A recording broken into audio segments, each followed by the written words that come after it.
Om Sam Saraswati Namaste. And tonight we're going to begin chapter 16. If everyone will please chant along with us, we're going to chant chapter 16 of Bhagavad Gita.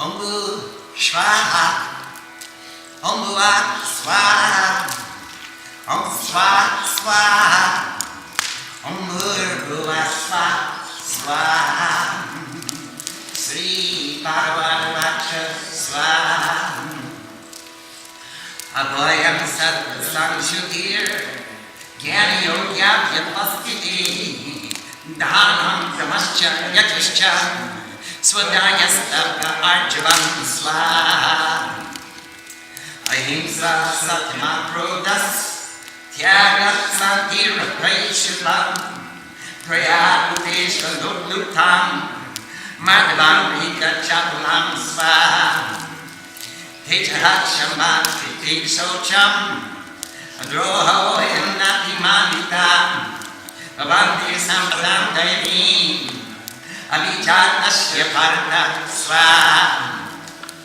Dambo Tarpa Vimanascha, Kroda Apurusha Devacha, Agyanam Chabi Jatasya, Parti Sampadamasurim Swaha, Devi Sampati Mokshaya, Nipadyayi Suripata, Masucha Sampadam Devim, Abhijatosi Pantavat Swaha, Gobuta Sarto Lokesmin, Daiva Asura Devacha, Devo Vistaksha Prokta, Asura Pratnesvinu Swaha, Pravilincha Privincha, Janana Vidvadurasura, Nasochandati Tataro, Nasajamreshu Vidgate Swaha, Asasima Pratistambe, Jagadalu Viniswaram, Aparastara Sambutam, Himanyat Karmadritam Swaha, Etam Krishna Astabhyam, Nashtabando Vabudayam, Avadayura Kamana, Shayaya Jagdodita Swaha, Kamamasvitya Dushpuram, Dharmamanashram Dandita, Mohari Sagrahan, Pradate Suji Ratapata Swaha, Chintaman Parimiyamcha, Halayam Pasrija, Kamato Kaparma, Idavaditi Nishtita Swaha, Ashasa Tirbuddha, Kama Kruda Parayana, Iyamne Kambokartam,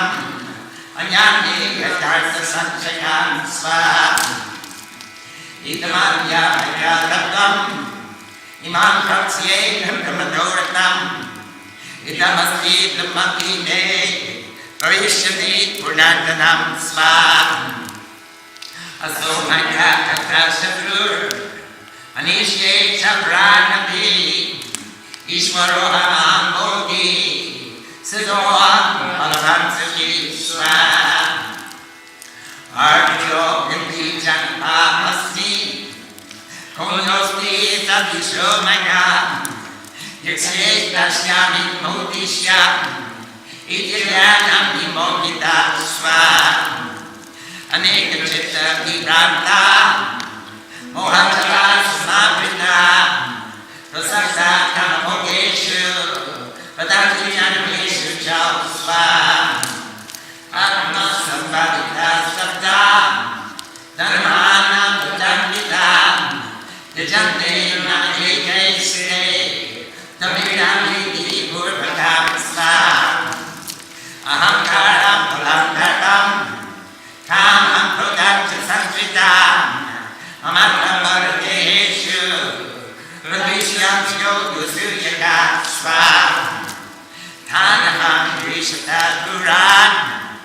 Samsareshu naradman Shikvam yajat pansupam Nasurishve bhajonishu svam Asurim yoni mapanam Murra janmani janmani Mama prabhye vakondeya Tato yajyadaman gatim svam Tridam narakasyetam Varam nashantamatmana Kamat murgastatadovas Tasmalitatva kachet svam Hiti mukta konkeya Movarishki dirnaram Aksharakya dharmanasriyas Tato yati paramgatim svam Yasastra devi mutsrijya Vardate kamakarta Nasasati mabhavnoti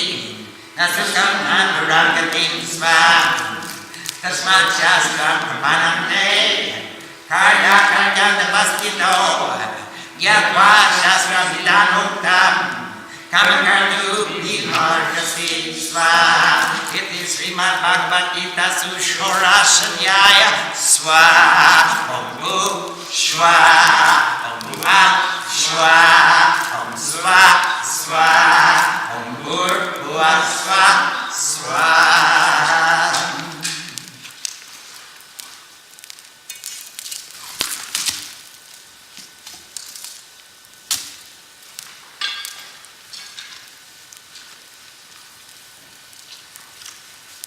Let's return to the beginning of chapter 16.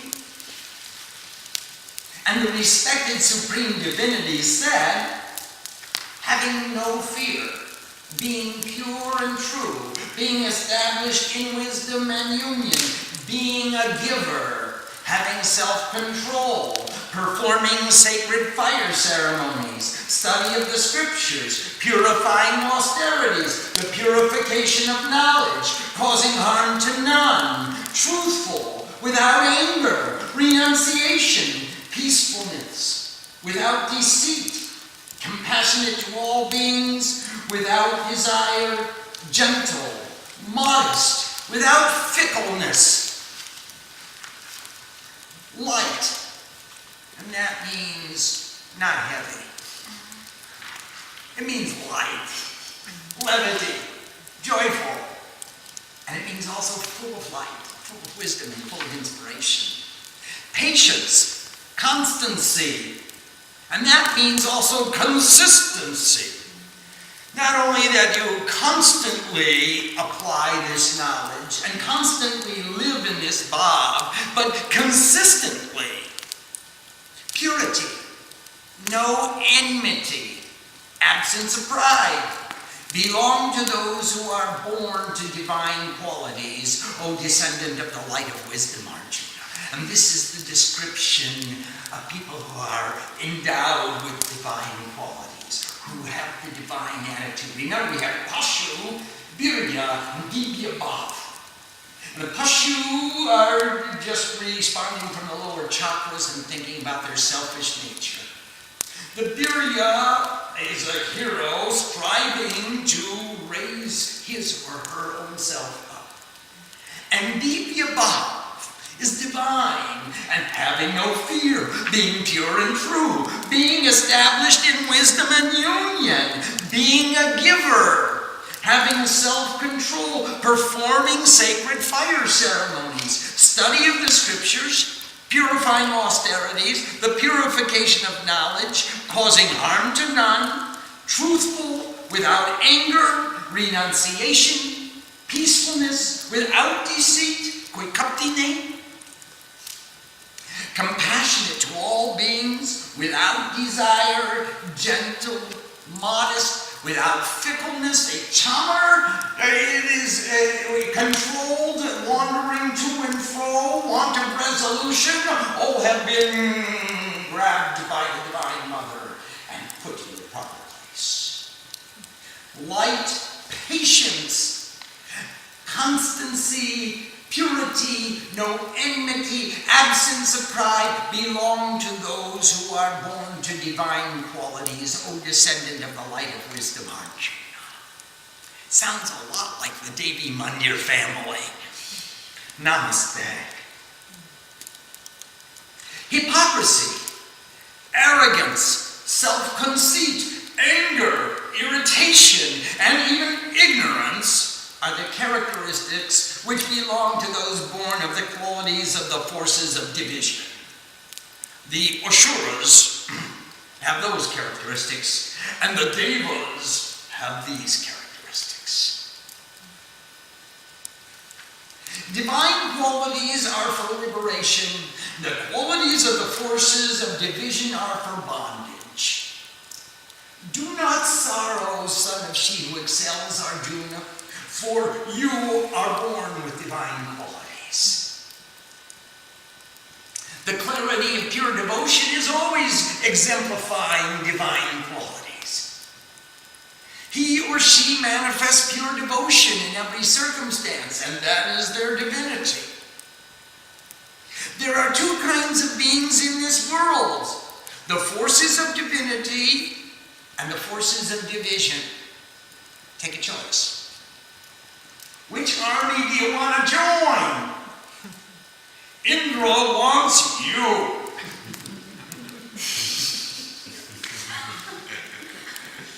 And on the other side, he's your uncle. Uncle Sam wants you. Not our Sam, Uncle Sam. There are two kinds of beings in this world: the forces of divinity and the forces of division. The divine forces have been explained at length.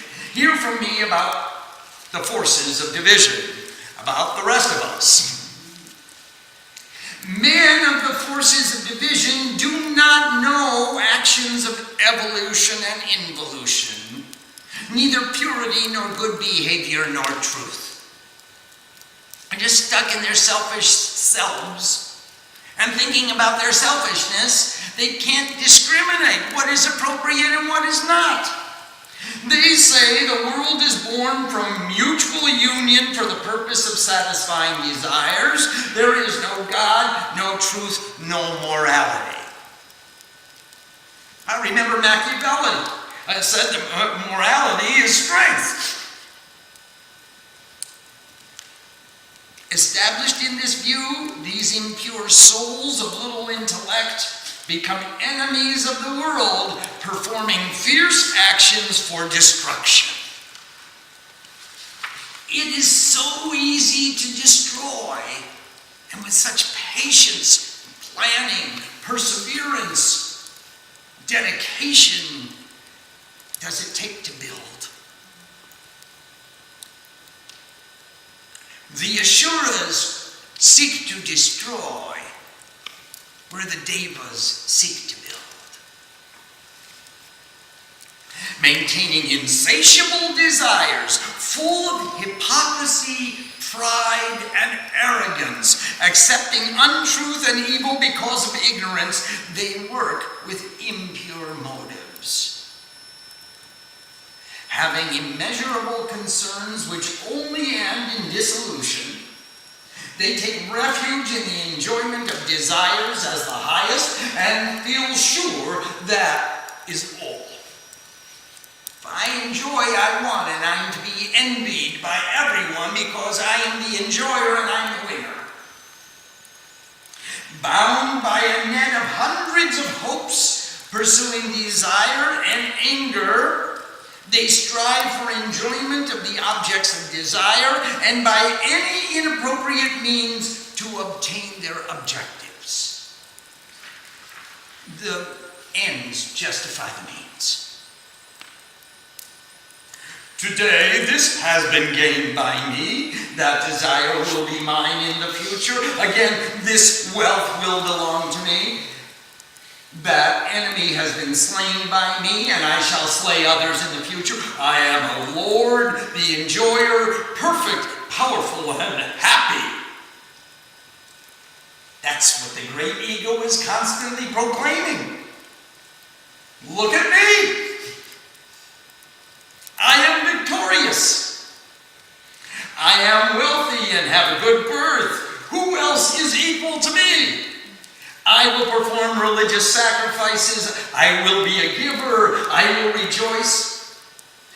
Thus deluded by ignorance, with many confused perceptions, entangled in the traps of ignorance, able only to pursue the enjoyment of desires, they fall into an impure hell of confusion. Constantly beset by concerns of confusions, conflicting desires, they are constantly scheming and plotting as to how to extricate themselves from this trouble and get themselves into more trouble in the future. Filled with self-conceit, stubborn, intoxicated with the pride of wealth, ostentatiously they perform religious sacrifices in name without observing the ancient procedures. So their religious observances are merely for show. And Jesus said it so beautifully: when you pray, go into a closet and close the door. Go be obscure, melt into the woodwork. Don't let your observances and your religious practices become an ostentatious presentation to receive the envy of others. Pray to God inside. Taking refuge in egotism, strength, haughtiness, desires, and anger, these malicious people oppose me as the soul of all bodies. I throw those cruel enemies, lowest among men, in the ocean of objects and relationships for an eternity, in the impure wombs of the forces of division. So, if you're filled with pride and egotism, we who are filled with pride and egotism become enemies to the supreme divinity. And that supreme divinity, as the fruit of our karma, says, go to the world for an eternity.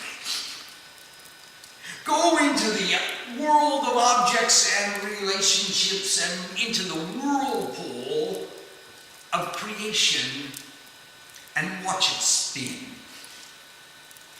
Dwell with the people you envy the most. Become filled with egotism and self-conceit. Those deluded forces of division entering the womb in birth after birth do not attain me. O son of who takes away the deficiency of others, Arjuna. Even still they fall into a condition lower than that, because they're not pursuing godliness. They think that my pleasure is the most important thing in the world. Well, I don't need to be a priest. I don't need to be a lover of God. I'm going to enjoy my wealth, and I'm going to enjoy my youth. I'm going to enjoy for myself. Why do I need to share with others, give to others? So they fall lower and lower and lower until they wake up. The door to the hell of confusion, where the soul is destroyed, is of three parts: desire, anger, and greed. Therefore, one should abandon these three.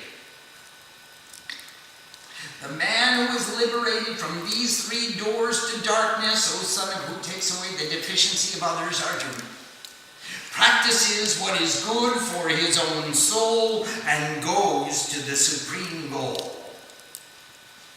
He who neglects the procedures of the scriptures and acts to fulfill his desires does not attain perfection or pleasure or the supreme goal. Even the pleasures that he takes are so transient. They cease to be enjoyable. They don't have no duration. They have no sustainability. We're seeking for a supreme pleasure, a sustaining pleasure, a lasting, enduring pleasure, which means yoga, not bhog.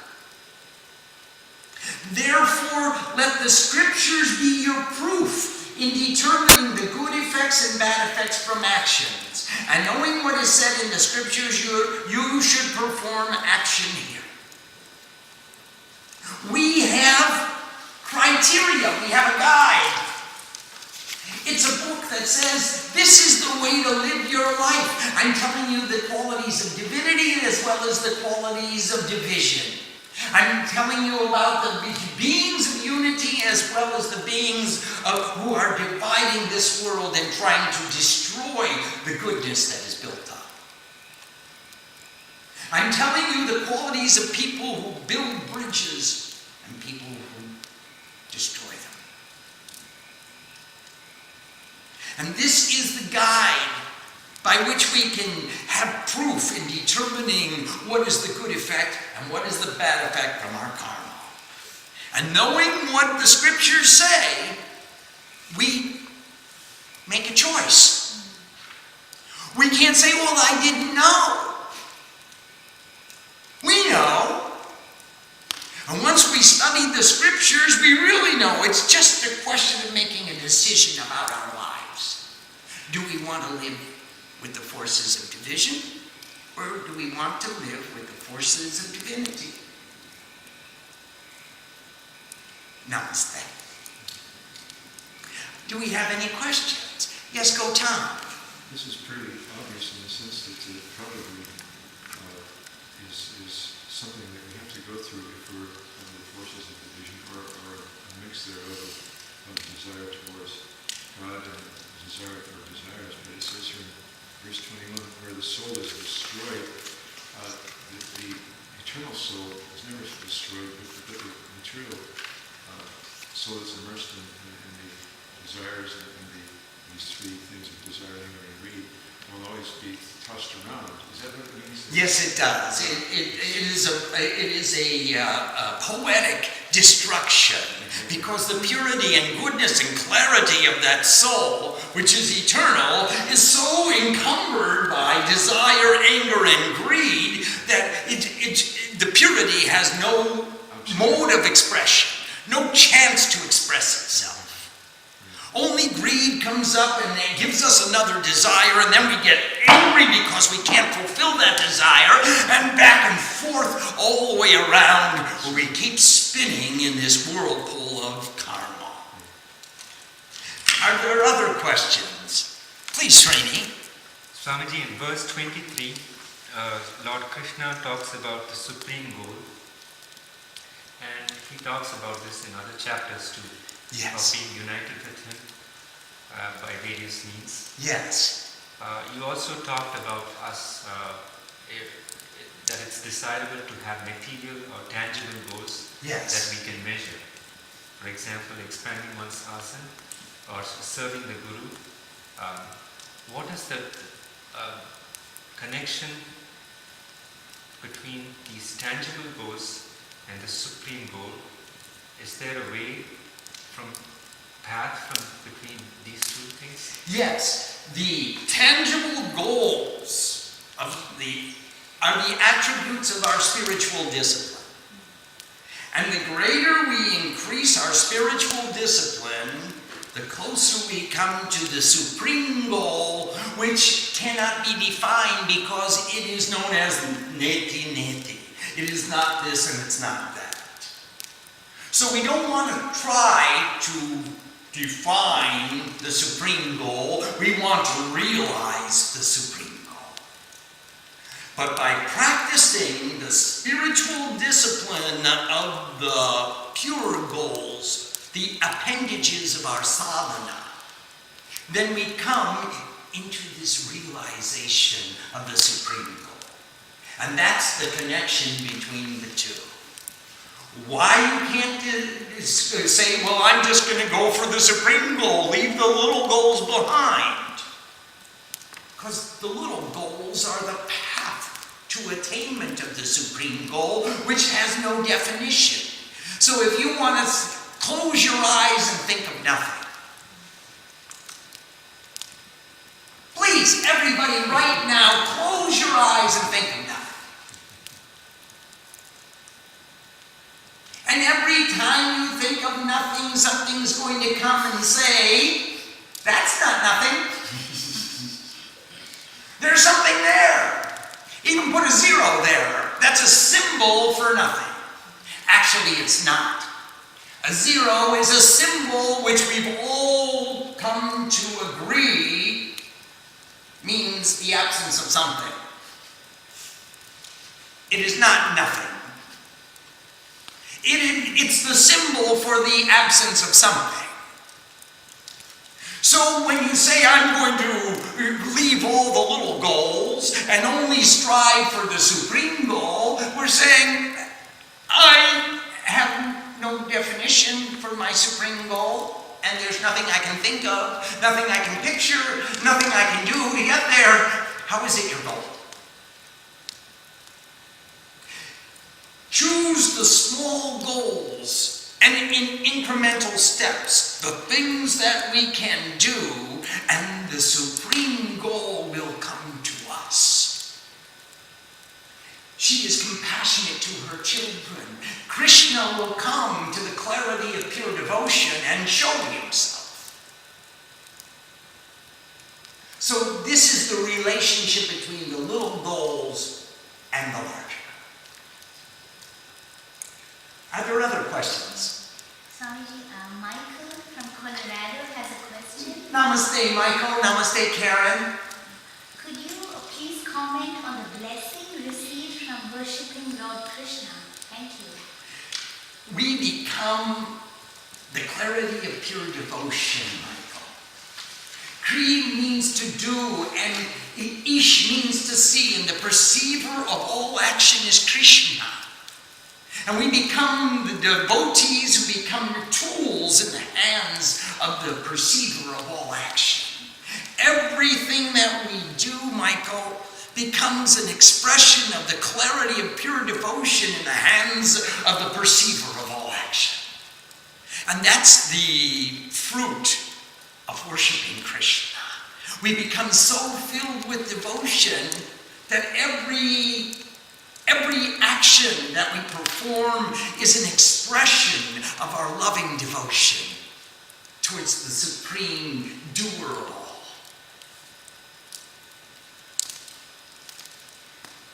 Nanda from San Jose has a question. Namaste, Nandama. Nanda says, I think, Swamiji, if we had all the qualities, that is, aligned ourselves to the forces of divinity, we would be taken for granted in the world. That is, people will take advantage of us. Swamiji, please can you comment? What do you have to do with the world if you have all those qualities? You live in your own world with Krishna. What do you care?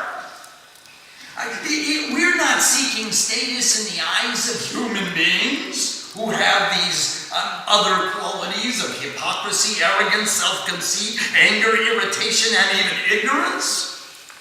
Why do we care to associate with them?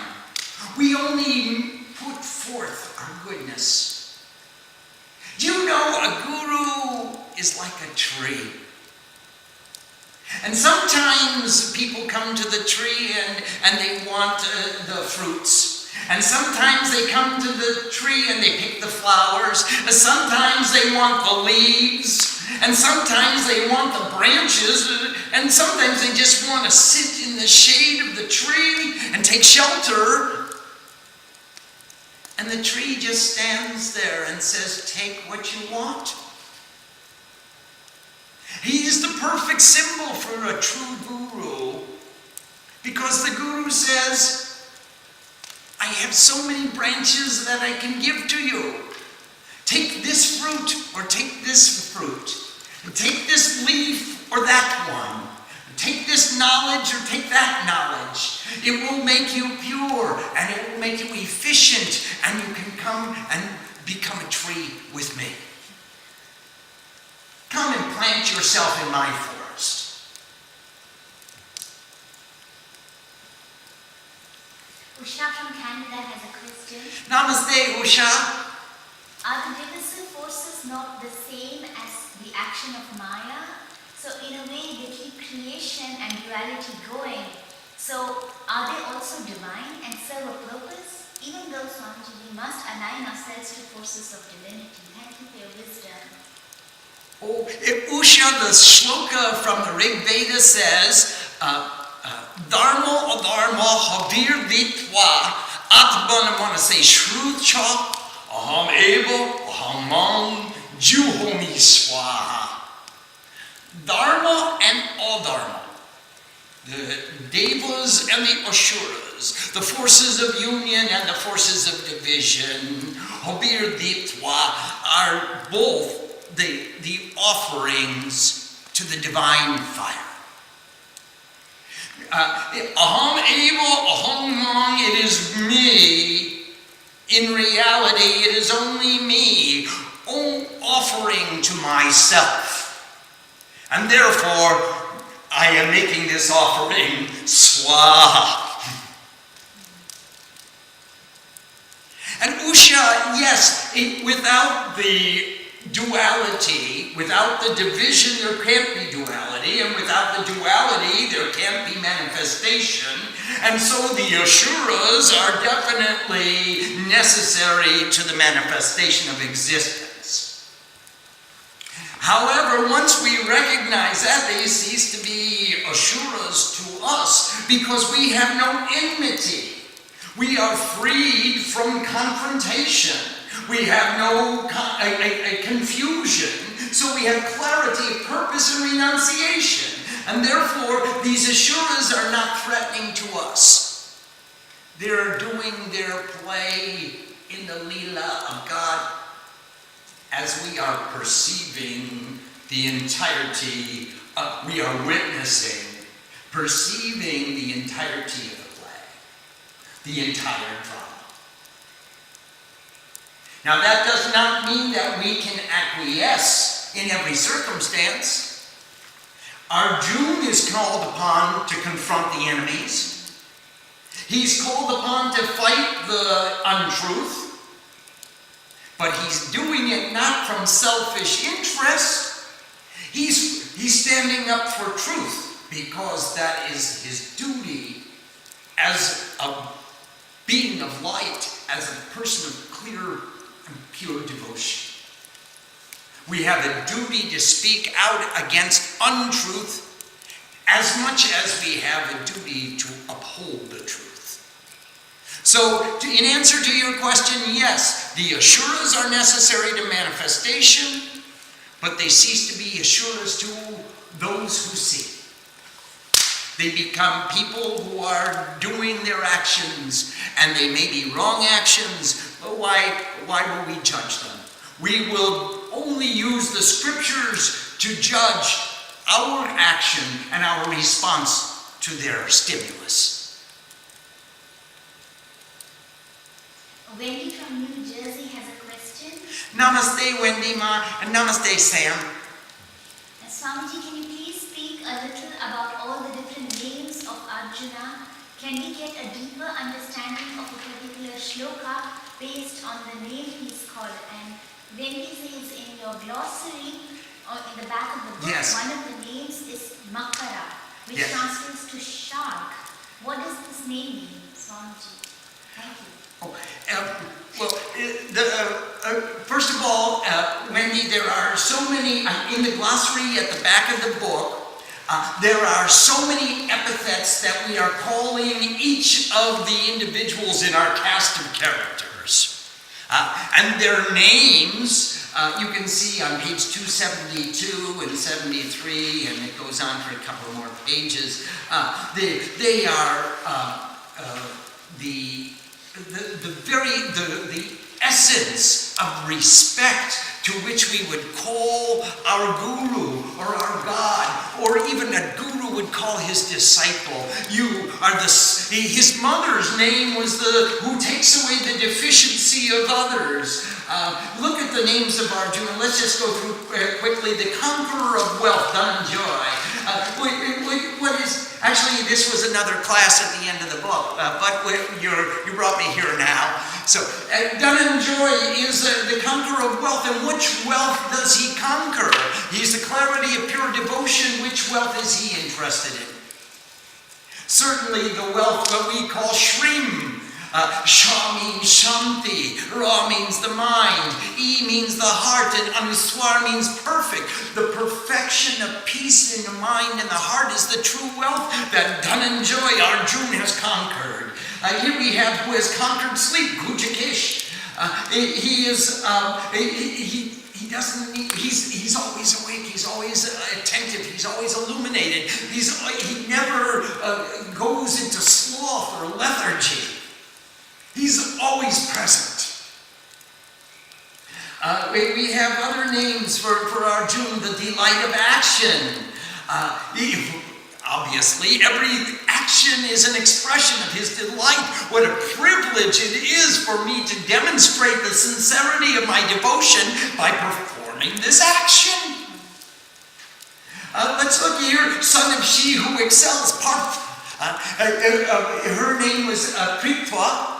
And that was the name of Kunti, and Parth is the son of she who excels. And Arjuna is called the son of she who excels, and he's always excellent himself. He's just a little bit below Purushottam. The name of Krishna, Puru Isha Uttam, Purushottam.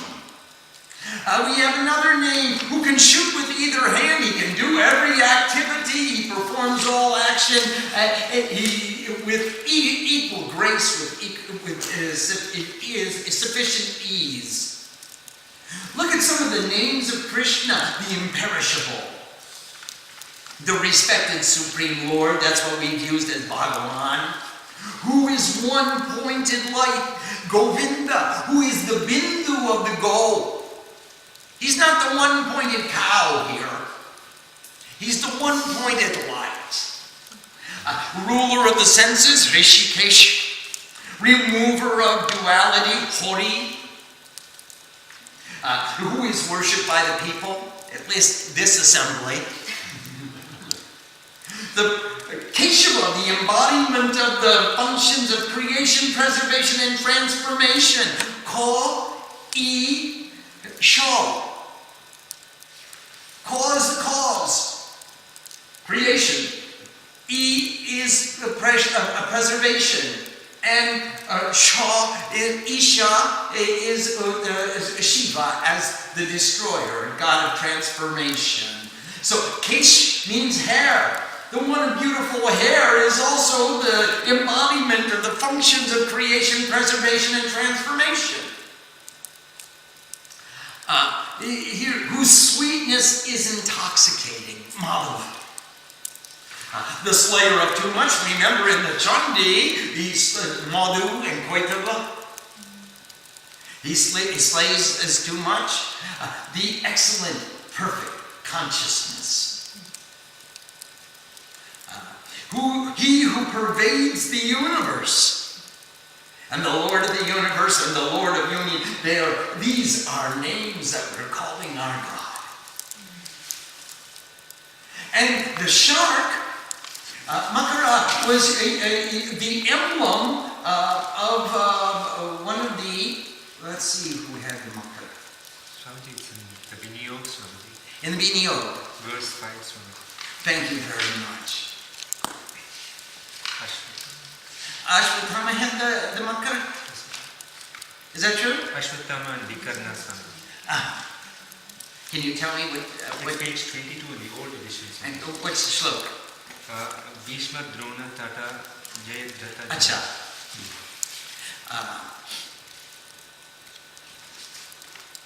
Here it is. Okay. So they are Ashwatthama and Vikarna are the sharks that are lurking in the waters, and the sharks, of course, they have aggressive nature and sharp teeth, and they are willing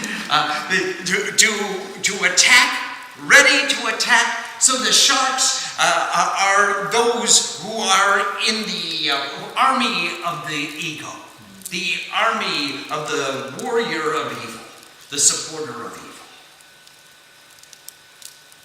Are there other questions? Yes, wait, please, Vishweshwar. Swamiji, I want to go back, if I may, to some comments about living in the world as you're moving towards union with Krishna, and you're still in the relative. You have parents, you have family. You're starting to experience different refined states of consciousness, and your parents say, oh, now you're become a Hindu and you worship Krishna, but you were raised some other way. And now you've changed your diet and you're not eating the way we raised you, and you're going to be deficient, and we love you, but we don't love your actions. And how does a devotee growing in consciousness deal with these very real experiences, especially with parents and loved ones? Every one of us has faced this, and it is a constant battle.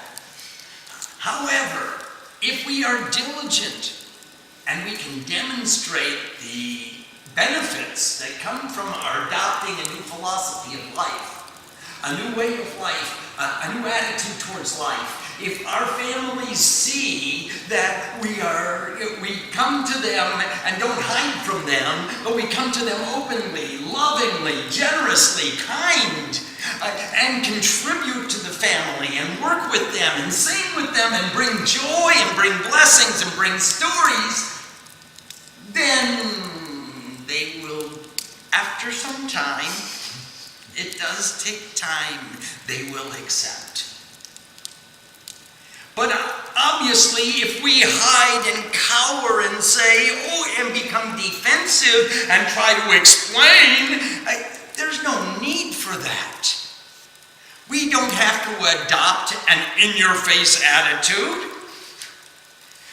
Come to our families as a loving child, as a loving friend, and enjoy with them in their way, so far as possible, that keeps your integrity, the integrity of your discipline.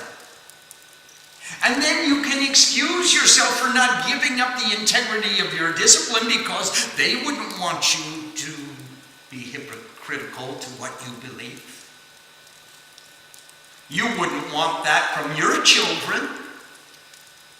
You would want to encourage your children to develop and define strong principles and pure values. And then you would encourage them to live by those values. So it's all in the way you present it. If you go home one day and say, well, I've become a Hindu and I don't believe in anything that you taught me as a child, and I'm not going to get a job, I'm going off to chant Hare Krishna and pass out incense in the airports, I will guarantee you will be met with resistance. However, if you go home to your families and cook for them and clean around them and serve them as you serve your loving parents, because our Dharma, our Shrestha Adharsha, our ideal of perfection tells us that we're in a good place because of the path that they prepared for us. If you can allow your behavior to demonstrate your appreciation because you're in a good place, how can they negate that? There's no way they can have any confrontation with that. But if you go home and sit on the couch or move into a corner and go into a shell and say, I'm not eating your food, it's impure.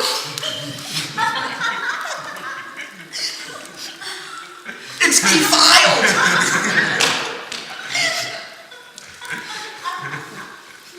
Immediately you establish criteria for ostracization. And they're right. But that comes in with the forces of division. Absolutely. Right. If we are forces by members of the army of unity, then certainly we can easily win over our families. But remember, Jesus said a prophet knows no scorn as he finds in his own home. So don't go as a prophet. Go as a kid, as a member of the family. And participate in such a way that everyone will be filled with joy at your presence. That's my suggestion. Please, do you have a question? Kumari from Marigold has a question, Swamiji. Yes, and namaste, Kumari Ma. It's not pronounced, Swamiji. When we're required to work with people who may have demonic qualities, should we try to help them? And if so, how to help them? No, we just had the verse a couple of chapters back that says, don't allow the person who sees and understands disrupt the behavior of someone who does not. Leave them alone. If we have to work together, let's establish a rapport.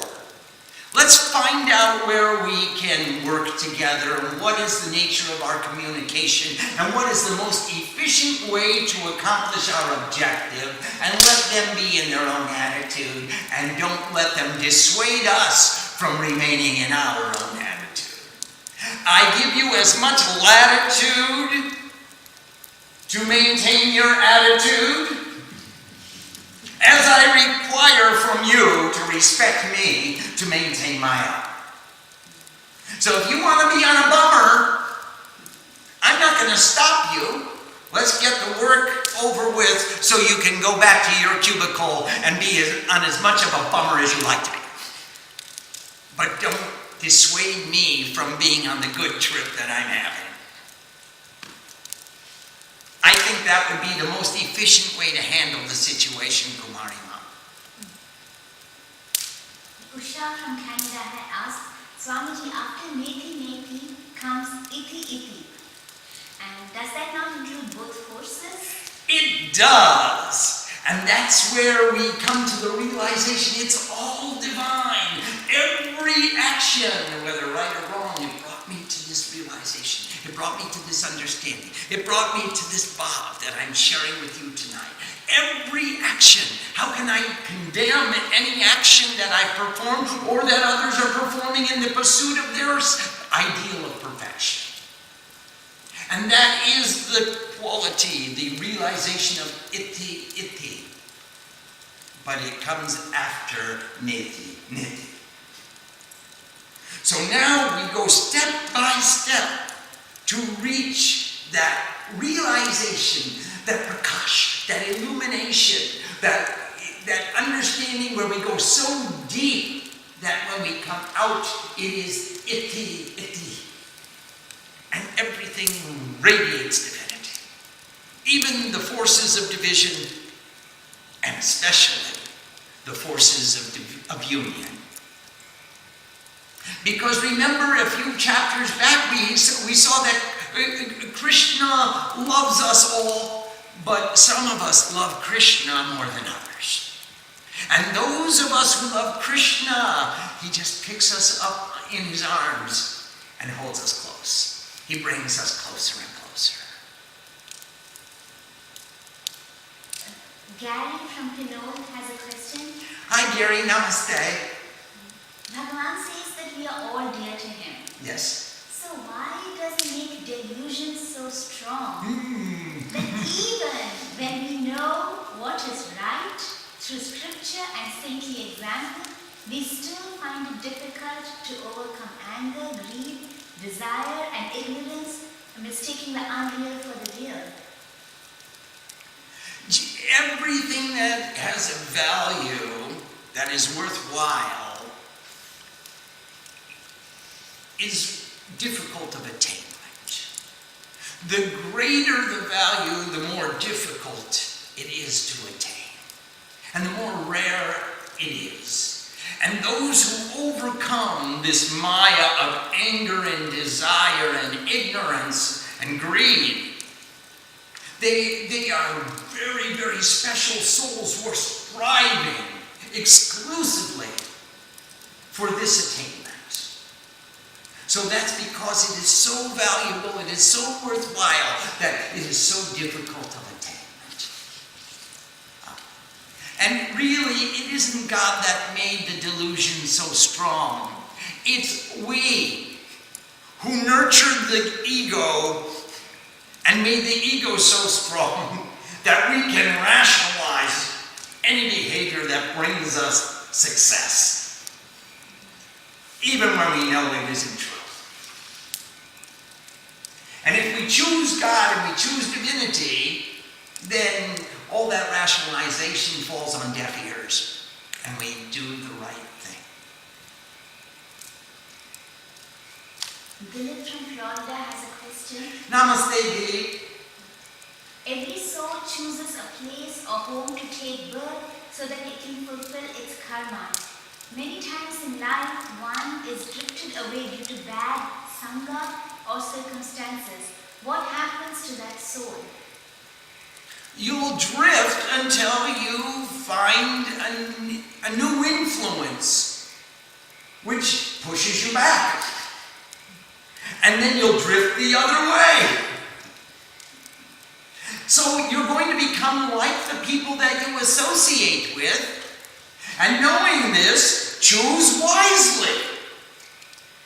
Because you're going to accept the values of your peers. So choose your peers and your friends and your associates wisely and become among the best. Every one of us will become known for the company we keep. And knowing this, I choose to hang out with the gods. And it was a choice, because believe me, there were a lot of other doors and avenues open to me. And I chose to move into a temple for 3 years and go out as infrequently as I possibly could delay. Now you choose the best, Dilip. Become amongst the best and become the best. Become just like those with whom you associate. Om Sam Saraswati Namaha. Namaste.